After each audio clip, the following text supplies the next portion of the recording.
My grandfather left me a dilapidated farmhouse in rural upstate New York, while my sister received a chic two-bedroom condo in downtown Manhattan. My husband called me a loser and left me for my sister. Having lost everything, I drove upstate to the farmhouse. When I stepped inside, I was stunned. The lawyer's office was stuffy and smelled of old paper and stale coffee. Annabelle sat on a hard chair, feeling the sweat prickle her palms. Beside her, Eleanor, her older sister, exuded confidence in an expensive pantsuit, her manicure immaculate. Eleanor looked like she was at an important business meeting, not the reading of their grandfather's will. She scrolled through something on her phone, occasionally glancing at the attorney with the air of someone who had no time for formalities. Annabelle, meanwhile, nervously fiddled with the strap of her worn handbag. At 34, she still felt like the little sister next to the accomplished Eleanor. Her job at the county library didn't pay much, but Annabelle loved her work. Of course, most people, especially Eleanor, considered her profession somewhat trivial. Eleanor, who worked for a major corporation, earned more in a month than Annabelle did in 6. The attorney, an elderly man with wire-rimmed glasses, cleared his throat and opened a thick folder. The office grew even quieter. Annabelle could hear the slow tick-tock of an old grandfather clock in the hall. Time seemed to slow down. She suddenly remembered her grandfather always saying that life's most important moments are decided in silence. "I'll write the last will and testament of Nicholas P. Morgan," the attorney began, his monotonous voice echoing slightly in the small office. "The two-bedroom condominium located at 27 Central Park West Apartment 43, with all its furnishings and personal property, I bequeath to my granddaughter, Eleanor Vance." Eleanor didn't even look up from her phone, as if she already knew she'd get the most valuable asset. Her face remained calm, indifferent. Annabelle felt a familiar pang in her chest. Again. Eleanor was always first, always got the best. In school, she was a straight-A student, then got into an Ivy League college, married a successful entrepreneur. She had a beautiful apartment and expensive car designer clothes. And Annabelle was always in her older sister's shadow. And the farmhouse in Willow Creek, with all outbuilding structures and the parcel of land amounting to 12 acres, I bequeath to my granddaughter, Annabelle Rossi. The attorney continued, turning a page. Annabelle flinched. The house in Willow Creek, that same dilapidated little house where her grandfather had lived his final years. She remembered it vaguely, having only been there a few times as a child. Back then, it seemed like the house was about to fall apart from old age. The paint was peeling, the roof leaked in places, and the yard was overrun with weeds. Eleanor finally looked up, a slight smirk playing on her lips. "Well, Annie, at least you got something, though I don't know what you'll do with that wreck. Maybe tear it down and sell the land for a weekend cabin development." Annabelle said nothing. The words caught in her throat. Why had Grandpa done this? Did he also consider her a loser for whom an old crumbling house was good enough? She wanted to cry but held back. Not in front of Eleanor, not in front of this cold attorney who looked at her with a hint of pity. The attorney continued reading the will, listing various formalities and conditions. Annabelle listened with half an ear, still not believing what was happening. Grandpa had always been a fair man. Why had he divided the inheritance so unevenly? Finally, the formalities ended. The attorney handed each sister documents and keys. Eleanor quickly signed the papers, tossed the keys into her expensive handbag, and stood up. Her movements were sharp, businesslike. "I have to go. Client meeting," she said, not looking at Annabelle. "We'll catch up sometime. And don't be too upset. You got something after all." She left a faint trail of expensive French perfume lingering behind her. Annabelle sat in the office for a long time, holding the keys to the country house. They were iron-heavy with rust on the edges, old-fashioned with long shanks, so different from the sleek modern keys to the condo Eleanor had received. Outside, her husband Michael was waiting. He stood by his used sedan, smoking impatiently, glancing at his watch.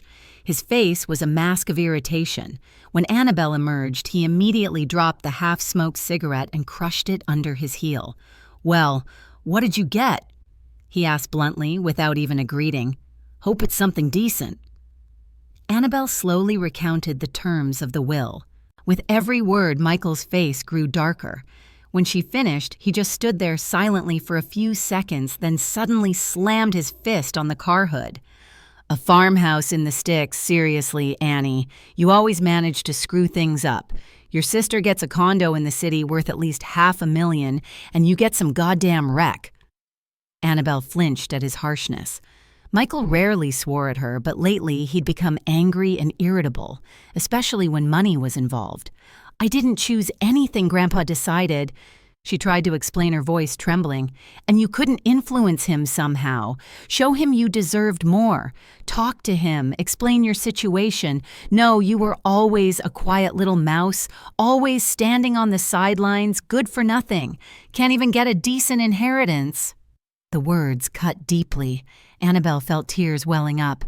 7 years of marriage, and he spoke to her like she was a stranger. "Michael, please don't yell at me. People are looking. Maybe we can figure something out with this house," she said quietly, glancing around. "Figure out what? What can you figure out with a ruin in the middle of nowhere? You wouldn't get 10 grand for it. And if you did, it'd only be for the land. The house would have to be demolished." Michael abruptly got into the car and slammed the door. He started the engine and drove home in silence, occasionally muttering under his breath. Annabelle stared out the window, thinking about her grandfather.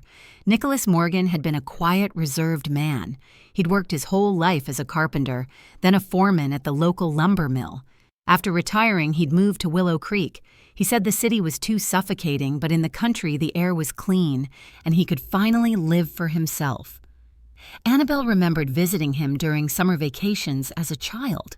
Grandpa taught her to distinguish edible mushrooms from poisonous ones, showed her where wild strawberries and raspberries grew in the woods, and told her about different birds and forest animals. He never raised his voice at her, never forced her to do things she didn't like. He was just there, kind and calm. In his presence, Annabelle felt needed and important, and Grandpa always said Annabelle was special. "You're not like the others, granddaughter," he'd repeat when they sat on the porch in the evenings watching the stars. "You have a gentle soul.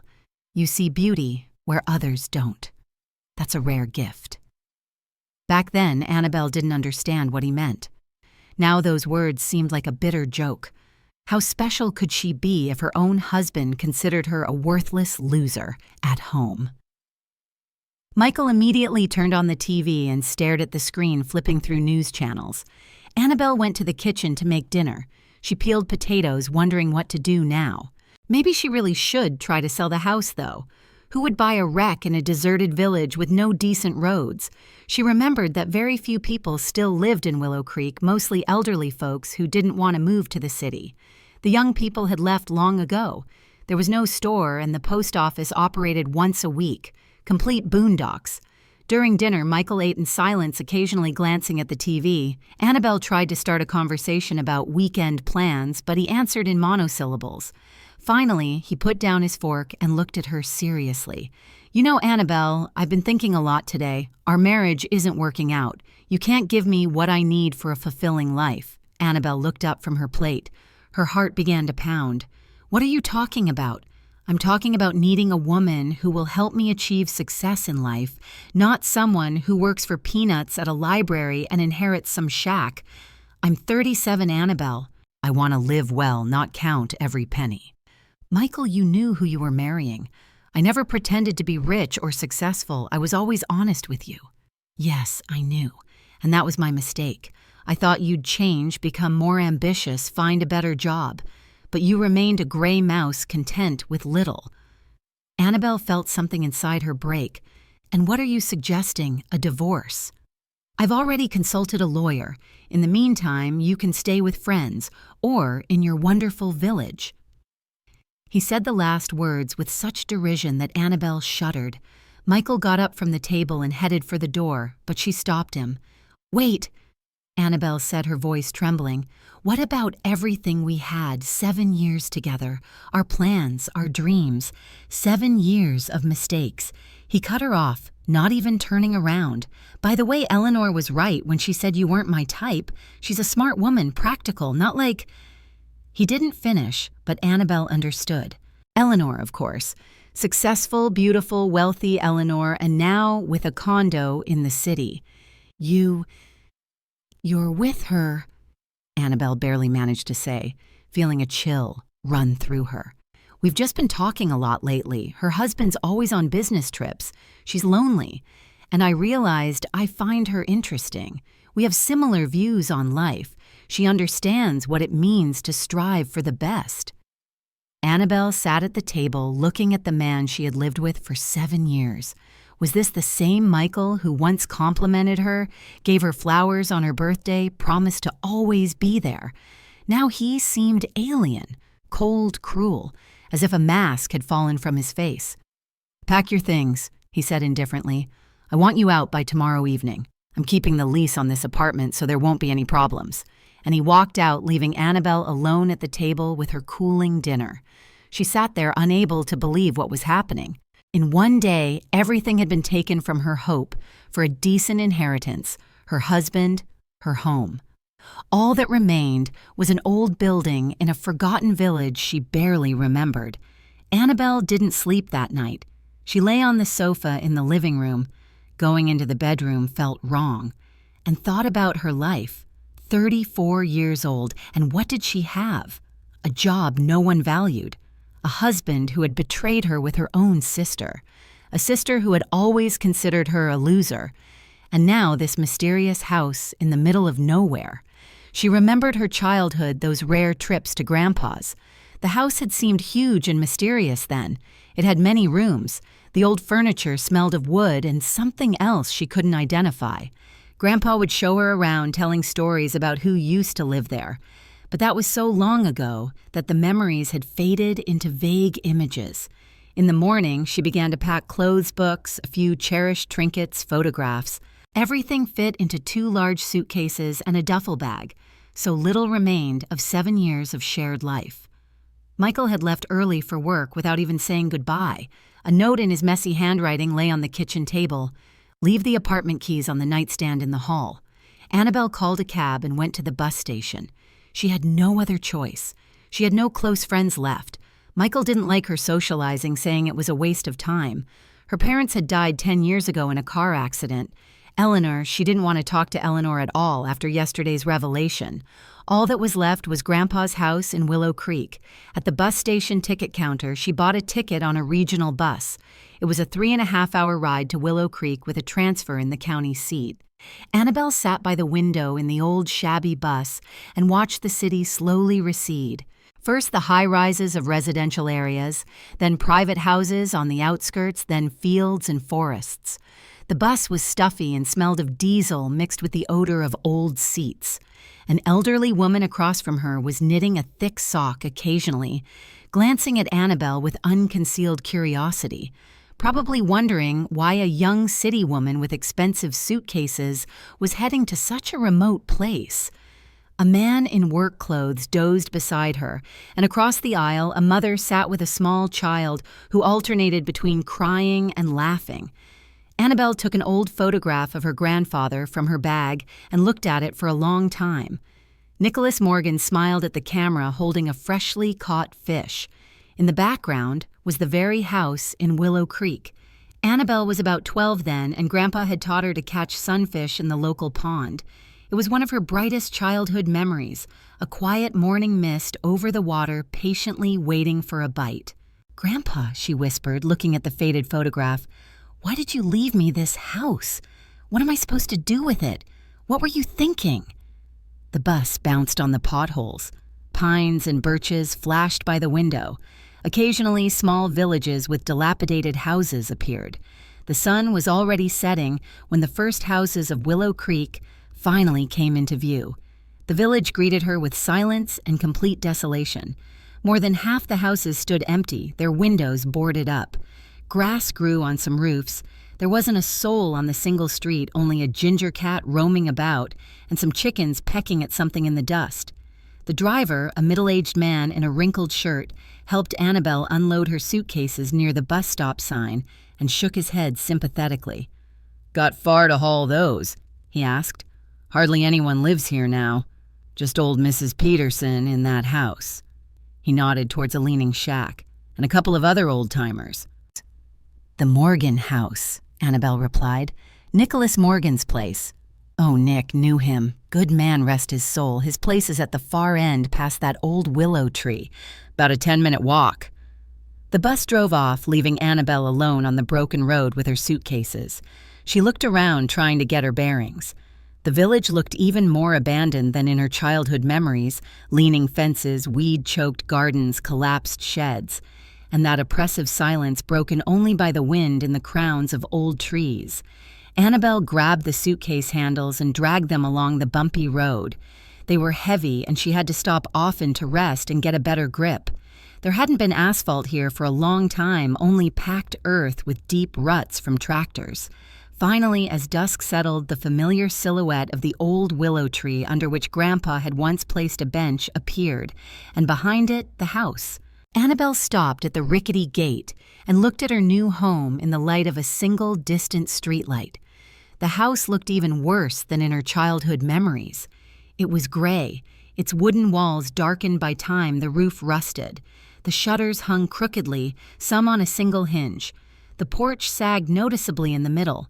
The yard was overgrown with burdock and nettles taller than a person. The fence stood more out of habit than strength. And this was now her home, the only place on earth she could call her own, the last thing she had left in life.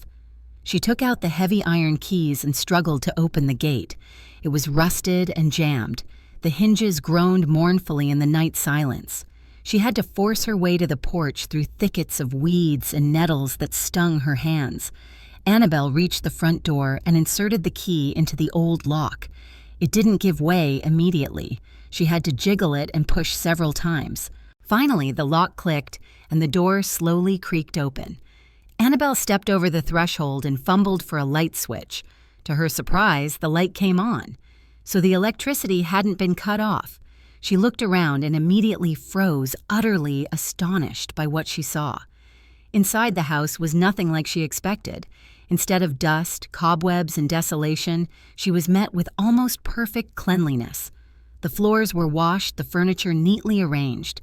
Clean curtains hung on the windows as if someone regularly cleaned here, even though Grandpa had passed away 6 months ago.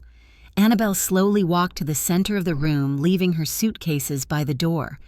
The air smelled not of mustiness, but of something pleasant, perhaps lavender or sage. There wasn't a speck of dust on the polished table.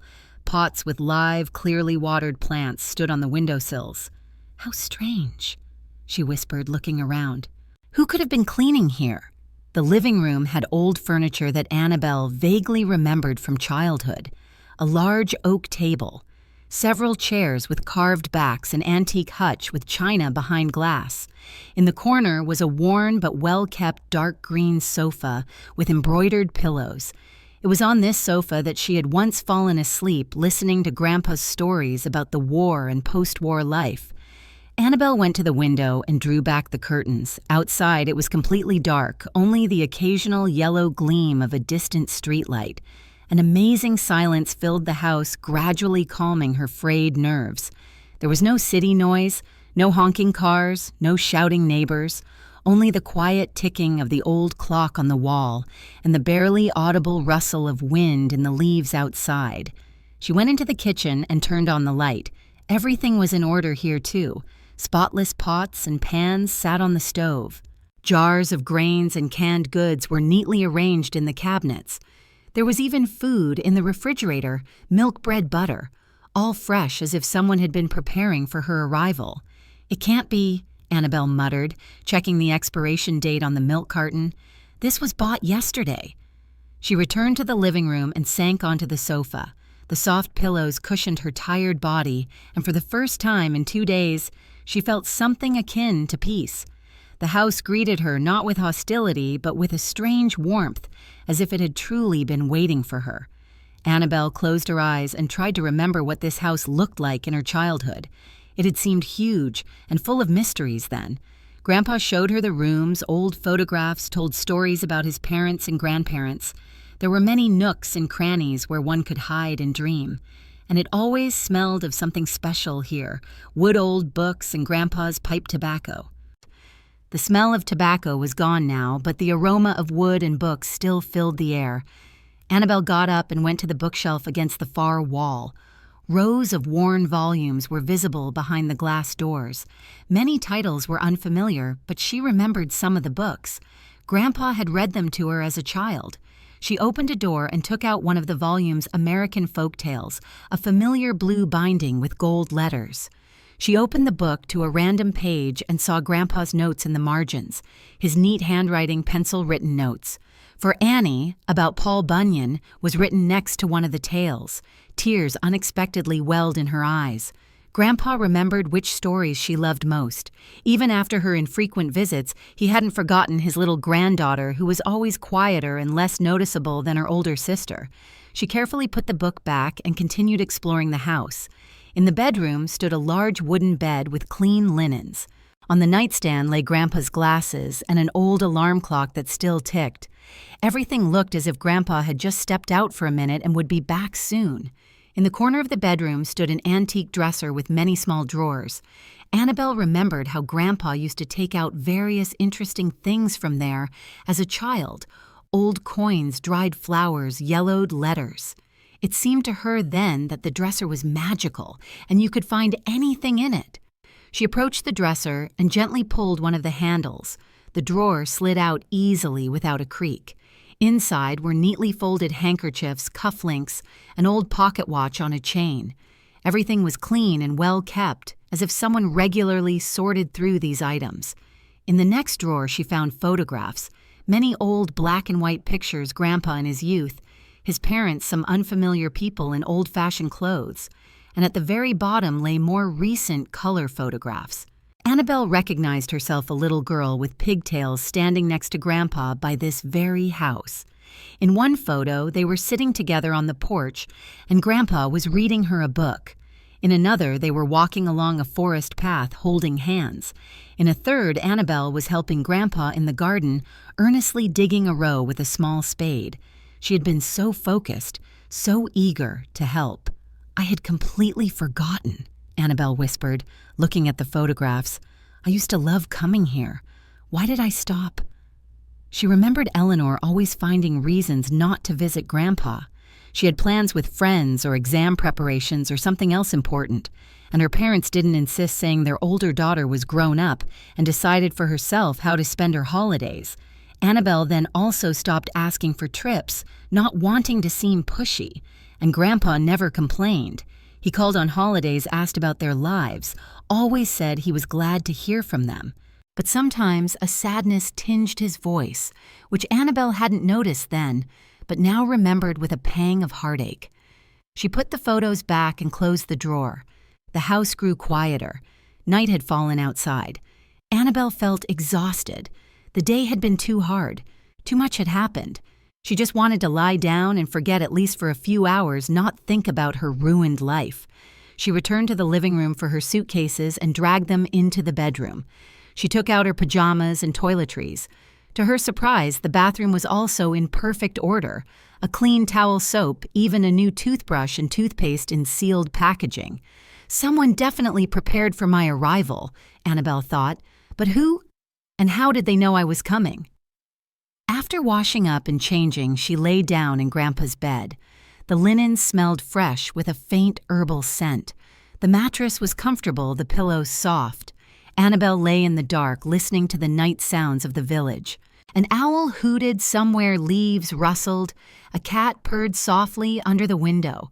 For the first time in many months, she felt safe.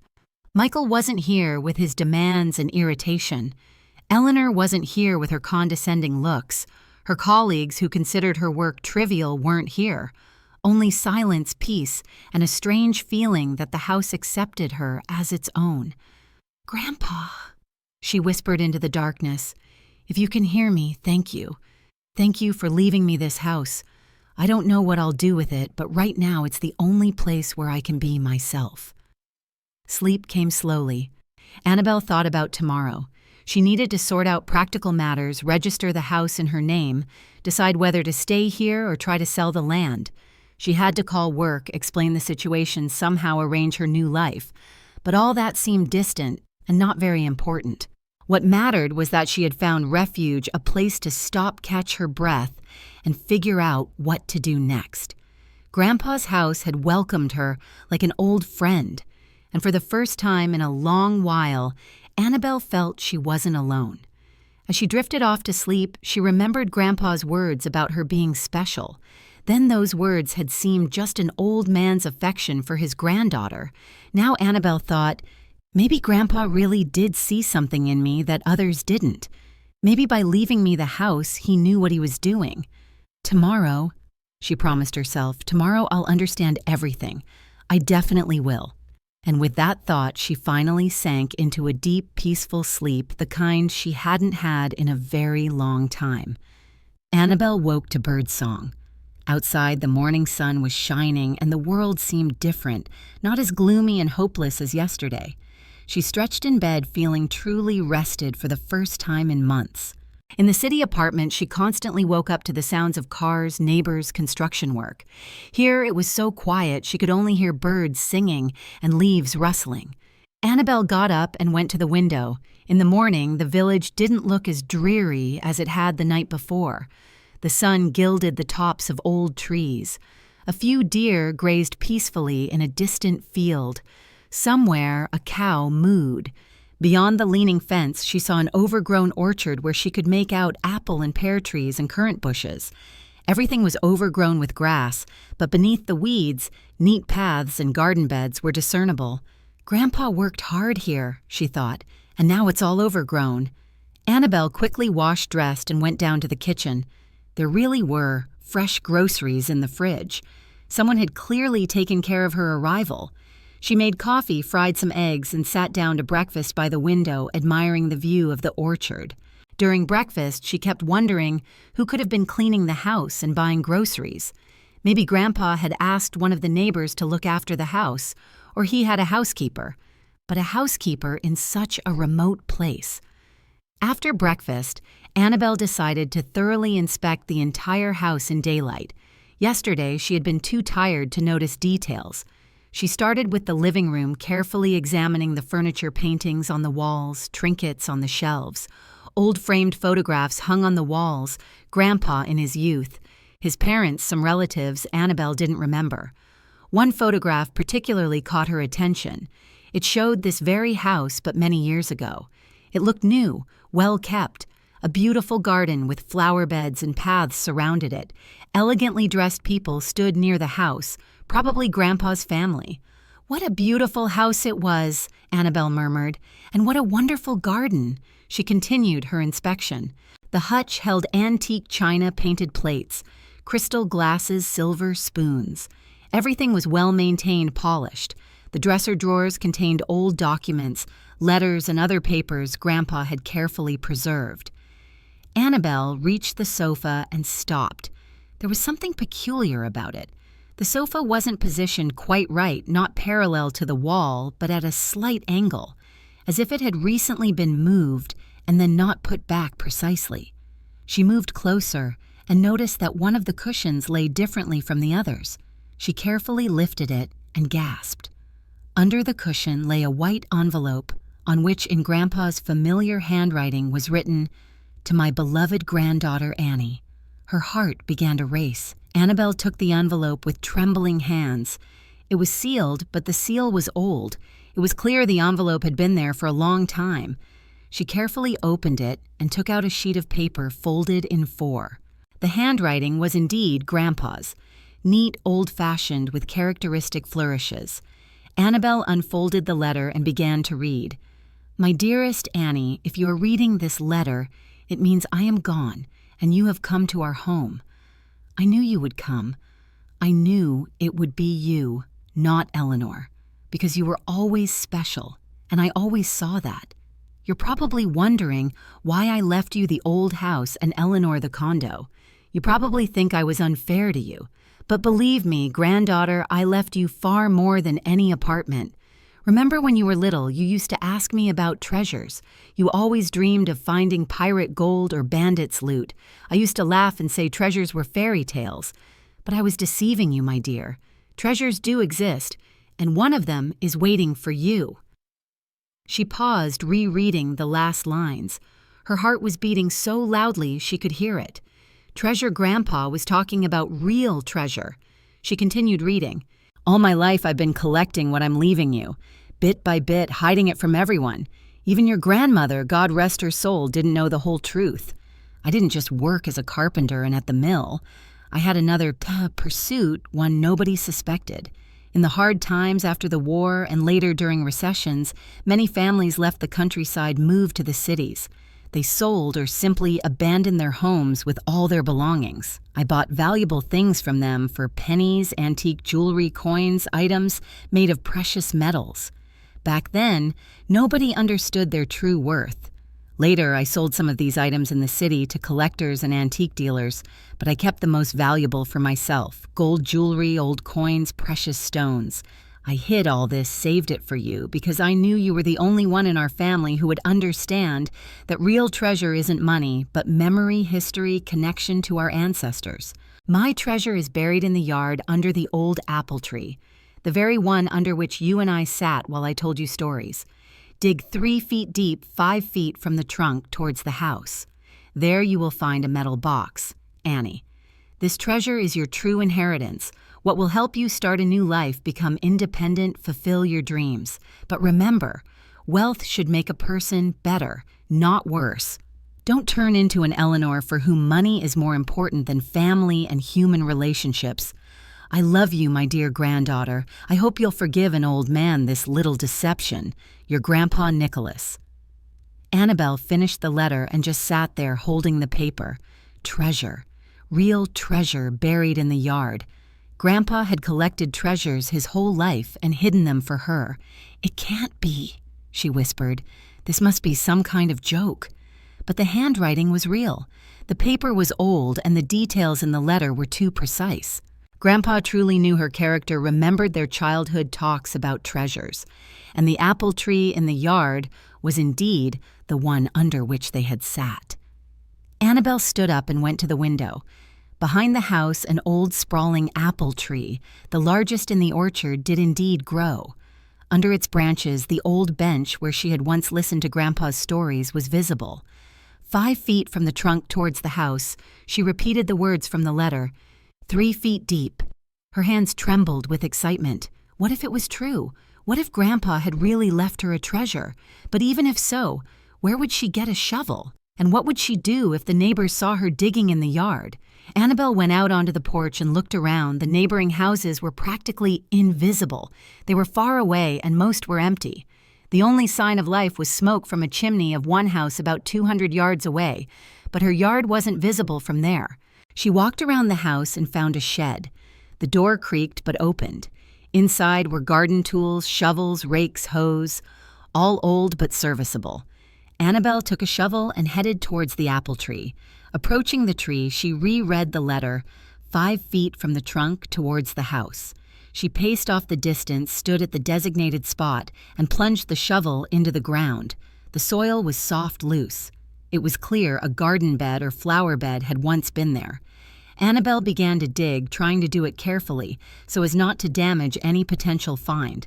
The work was slow. Annabelle wasn't used to physical labor, and after half an hour her arms and back ached, but she persisted. The hole grew deeper, but there was no sign of treasure. Maybe Grandpa made a mistake in his calculations, she thought, or I measured the distance wrong. She climbed out of the hole and tried digging a little to the left, then a little to the right. The earth was the same everywhere, ordinary garden soil with roots and stones. An hour passed, then 2. Annabelle was sweating tired, her hands blistered, but she didn't give up. Grandpa couldn't have deceived her. He was an honest man. And if he wrote about treasure, then treasure there was. Suddenly the shovel clanked against something hard. Annabelle froze, then carefully began to clear the earth with her hands. Under a layer of soil, the edge of some metal object appeared. "Yes!" she exclaimed, and began digging with renewed energy. A few minutes later, she had completely freed a small metal box about 12 by 16 inches from the earth. It was heavy and clearly contained something. The lid was tightly closed, but not locked. Annabelle carefully pulled the box out of the hole and placed it on the grass. Her heart was pounding so hard it felt like it would jump out of her chest. She slowly lifted the lid and gasped. The box was full of gold jewelry coins, small ingots.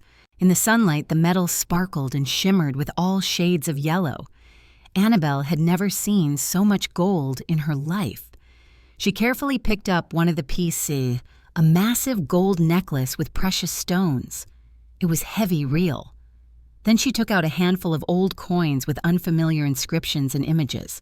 Some were clearly very ancient. The box also contained gold rings, bracelets, earrings, pendants. Everything was carefully wrapped in soft cloth to prevent scratching. Grandpa had clearly collected this collection for a long time and with great care. Annabelle sat on the grass beside the box, unable to believe her eyes. She had really found treasure. Real treasure like in childhood fairy tales. And this treasure now belonged to her. How much could this be worth? She whispered, examining the jewelry. 1,000,000, 2, 3. She tried to estimate. Just the gold in the box weighed at least 4 or 5 pounds, and the price of gold. Annabelle didn't know exactly, but she remembered it was very high. Plus the antique value of the old pieces, plus the precious stones. "This is a fortune," she said aloud. "I'm rich. I'm actually rich." The realization didn't come immediately. First there was just shock from the discovery, then surprise and joy, and then slowly it began to sink in what this find meant. She was no longer dependent on Michael. No need to endure his humiliation and look for a rented room. She could buy herself an apartment any she wanted. She could travel, study, do what she loved. She could help those in need. She could live as she had dreamed. "Grandpa," she whispered, looking at the sky. "Thank you.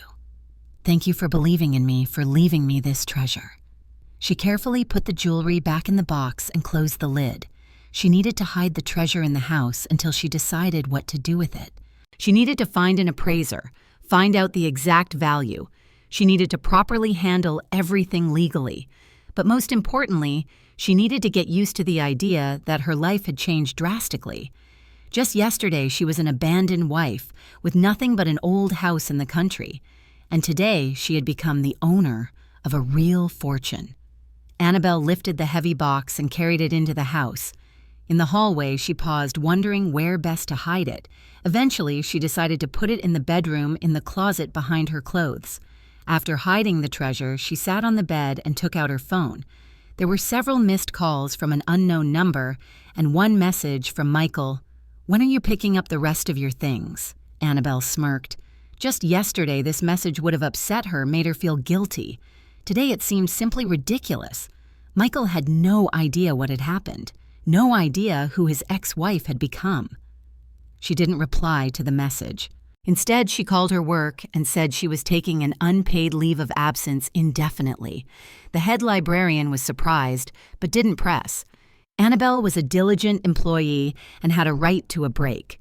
Then Annabelle went online and started searching for information on appraising antique jewelry. She found several firms in the nearest city that handled such matters. She jotted down their phone numbers to contact them tomorrow. The day flew by. Annabelle kept going to the closet, checking if the box was still there. She still couldn't believe it wasn't a dream, that she had really found Grandpa's treasure. In the evening, she reread the letter. She was particularly touched by the words that wealth should make a person better, not worse. Grandpa was a wise man. He understood that money was not an end in itself, but a means to achieve real goals. "I won't become like Eleanor," Annabelle promised herself. "I won't forget where this wealth came from and who left it to me. I will be worthy of Grandpa's trust." The night passed peacefully. She slept deeply and had pleasant dreams. In her dream, Grandpa came to her, smiled, and said he was proud of her, that he knew she wouldn't let him down. The next morning, Annabelle woke up with a clear head and concrete plans. First, she needed to appraise the treasure, then decide what to do next, sell it all at once or in parts, how best to handle the paperwork, what taxes to pay. She called one of the antique appraisal firms. A specialist agreed to come to Willow Creek the next day.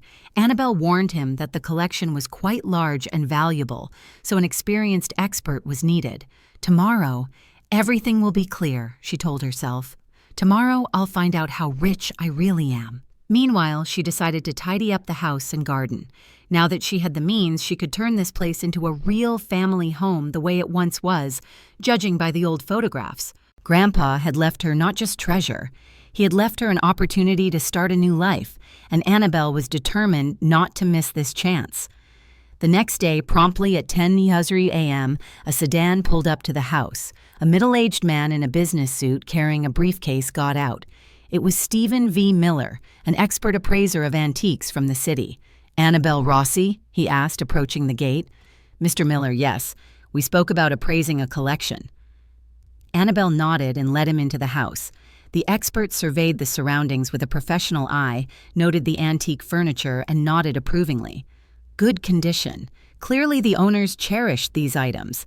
And where is the collection to be appraised? Annabelle led him to the bedroom, took the box from the closet, placed it on the table, and opened the lid. Mr. Miller let out a low whistle of astonishment. "My goodness," he murmured. "Where did such a collection come from in a village like this?" "It's an inheritance from my grandfather," Annabelle replied. "He collected it his whole life." The expert put on white gloves and began to carefully take out the jewelry one piece at a time. He examined each item attentively through a loupe, checked for hallmarks, weighed it on electronic scales. He worked in silence, occasionally jotting something down in a notebook. "This is a unique collection," he said finally. "There are items from different eras. This necklace, for example, is 18th century handmade. And these coins, some are very rare, especially these Byzantine ones." Annabelle listened, holding her breath. With every word from the expert, her excitement grew. And how much might all this be worth, she couldn't help asking. Mr. Miller put down his loupe and looked at her seriously. "Understand, I can give a precise valuation only after a detailed analysis in the lab. But preliminarily, just the gold here is over 5 pounds, plus the precious stones, emeralds, rubies, sapphires, plus the antique value of some items. But approximately," Annabelle insisted, "approximately no less than 1.5 million and possibly much more. Some items are unique. Their price at auction could be very high." Annabelle felt dizzy. $1.5 million. It was more than she could have ever imagined. With that money, she could buy several condos in the city, a nice house, a car, ensure a comfortable life for herself until the end of her days. "Do you want to sell the collection?" the expert asked. "Our firm works with serious buyers. We can organize an auction or find private collectors." Annabelle shook her head. "No, I'm not ready to sell yet. I need time to think." "I understand, but keep in mind it's best not to keep such collections at home. Too valuable. I recommend a bank-safe deposit box or specialized storage." The expert left Annabelle his card and documents with a preliminary appraisal. When he had gone, Annabelle sat in the kitchen for a long time drinking tea and processing what had happened. $1.5 million. She wasn't just rich, she was very rich. But for some reason, she didn't feel particular joy. On the contrary, there was an unsettling feeling. Big money meant big responsibility. Grandpa had warned her for a reason that wealth should make a person better. "What will I do with this?" she asked aloud. "How do I properly manage such an inheritance?" The first thing that came to mind was to restore the house and garden to make this place as it was in its prime. Grandpa would be happy to see his home renovated and cared for. Second, to help those in need. There were surely elderly people in the village who were struggling. She could organize delivery of groceries and medicine help with home repairs. As for her personal life, Annabelle realized she didn't want to return to the city.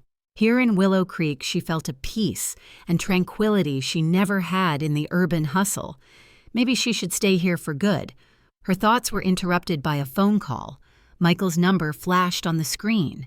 Annabelle hesitated, wondering whether to answer. Then she decided she was curious to hear what he would say. "Annie, hi," she heard the familiar voice. "How are things? How's your village?" "Fine," she answered shortly. "What did you want? Listen, I was thinking, maybe we rushed into this divorce thing. Maybe we should reconsider." Annabelle was surprised. Just a few days ago, Michael had demanded she get out of the apartment, and now he was suddenly suggesting reconciliation. "What's with the change of heart?" she asked. "Well, I realized I was wrong. I yelled at you was rude. It's not your fault how Grandpa divided the inheritance. And besides, a house in the country isn't so bad. We could make it a vacation place, relax there in the summer." Annabelle smirked. Michael was clearly up to something. "Interesting. Michael, where's Eleanor? Aren't you two together now?" Eleanor: "We were just talking, nothing more. You know I love you, always have. I was just angry about the inheritance." Lying through his teeth, Annabelle thought, but decided to play along. "And what are you suggesting?" "Come back home. Let's forget everything that happened. Start over. And your house, we can rent it out to city folks for weekend getaways. Some extra income." "Michael, by any chance have you been talking to Eleanor? Did she tell you about renting to city folks?" A pause hung in the air. Then Michael said hesitantly, "Well, she might have mentioned something, but that's not important. What's important is that we can be together." Annabelle understood what was happening. Eleanor had probably found out something about the house or the land. Perhaps she discovered that land in the area had become more valuable, or there were development plans. And now she and Michael had decided to win her back to get control of the property. "Michael, what if I don't want to come back?" she asked. "Don't be silly. What will you do in the village alone? No work there, no stores, no civilization. You're used to the city. And maybe I'm not. Maybe I like it here." "Annie, be reasonable. What kind of life can there be in the sticks? You're an educated woman. You have a profession." "A profession you consider worthless." "I was wrong. Working in a library is noble. And besides, we can have children move to a better apartment." Annabelle listened to him, amazed at how she could have missed the insincerity in his words before. Every phrase sounded fake, rehearsed. Michael was trying to get her back, not because he loved her, but because he was counting on some benefit. "You know, Michael," she said calmly, "I'll think about your offer, but I'm not promising anything." "Good, good. Just don't take too long. I miss you." After the call, Annabelle laughed for a long time. Michael missed her. The man who kicked her out, calling her a loser, now missed her and suggested having children. The next day a call came from Eleanor. Annabelle was ready for this conversation. "Annie, hi?" Her sister's voice was saccharine sweet. "How are things? How are you settling in the village?" "Fine. And you? How's the condo?" "Great. But I'm not calling about that. Michael told me you two made up. I'm so happy for you." Liar, Annabelle thought, but said aloud, "We haven't made up yet, just discussing the possibility." "Annie, I understand you're upset with me because of Michael, but there was nothing serious between us, just friendly conversation. He says himself he only loves you." "Eleanor, why are you really calling?"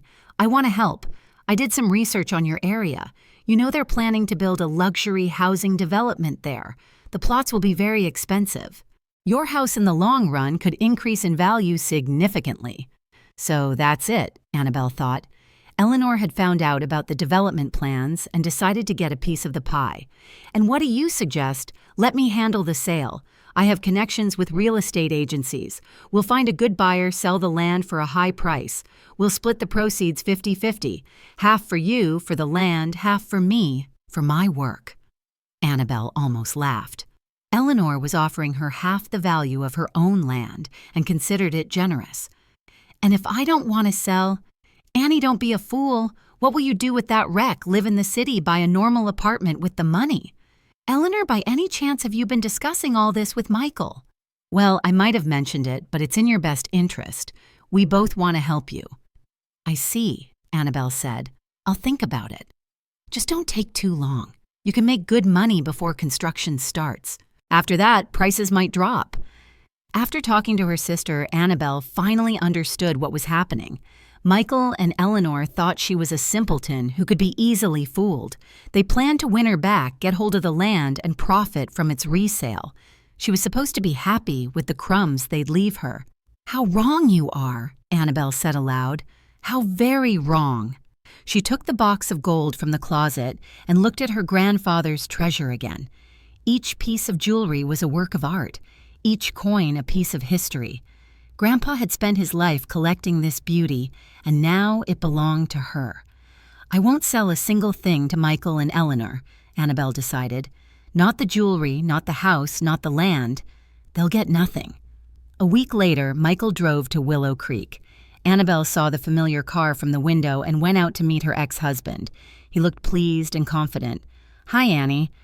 Michael smiled broadly and tried to hug her, but she stepped away. "Hello, why are you here?" "For you, of course. I'm tired of being without you. Pack up, let's go home." "And who said I agreed?" "Oh, stop being difficult. Look how you're living here, and what a dump. And the house is so shabby." Michael looked around the yard with disgust. "Though the lot is not bad, it's large. Eleanor was right. You could build something interesting here." "Michael, what if I told you I like it here, that I want to stay?" He laughed. "Don't be ridiculous. What will you do here? What will you live on? You don't have any money. And how would you know if I have money or not? Annie, you worked as a librarian for what, $2,000 a month? What money? Maybe you saved a little for a rainy day, but that won't last long." Annabelle smirked. "And what if I told you I now have more money than you can imagine? Where would it come from? From Grandpa you only got this house." "Only the house," Annabelle agreed. "But Grandpa turned out to be wiser than we thought." She told Michael about the treasure. At first he didn't believe her, then he started laughing. Then, when he realized she was serious, he turned pale. "How much?" he managed to say. 1.5 million, maybe more." Michael was silent for a few minutes, then spoke in a completely different tone. "Annie, darling, you understand that such money needs to be invested properly. I know about business, I can help. We can start a business together, develop it." "Michael," Annabelle interrupted him, "do you remember what you said to me a week ago, that I was a loser, incapable of anything?"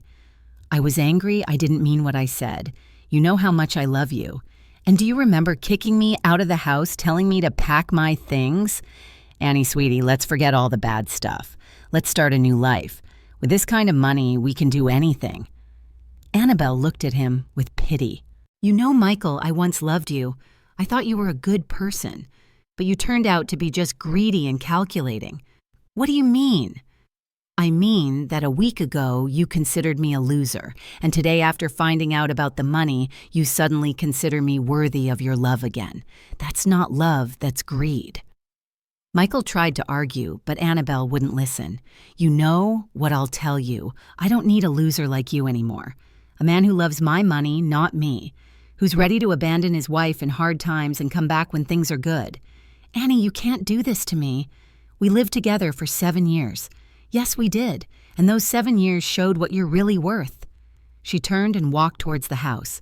Michael ran after her, shouting something pleading, threatening, but she didn't look back. At the gate, she stopped and said, "Michael, get out of my house and don't come back. We'll handle the divorce through the court."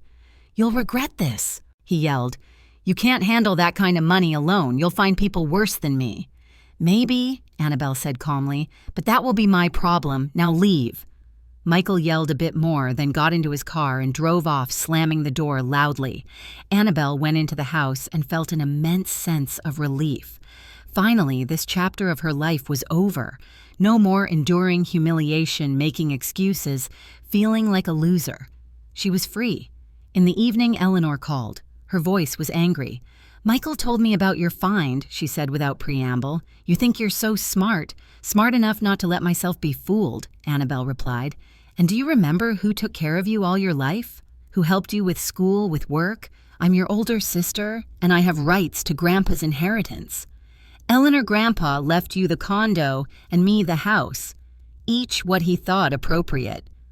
But he didn't know about the treasure. If he had known, he would have divided it equally." "Eleanor, can you read?" "The will clearly states, the house with all structures and land. The treasure was on the land, so it's mine. You have to share. We're sisters." "Sisters," Annabelle agreed. "But do you remember how you treated me all your life? How you considered me a loser? How you rejoiced when I got the short end of the stick? That's different." "No, it's the same. You always got the best and thought it was fair. And now that I've gotten lucky, you demand to share. It doesn't work that way, Eleanor." "I'll sue. I'll prove the will was made with violations." "Go ahead," Annabelle said calmly.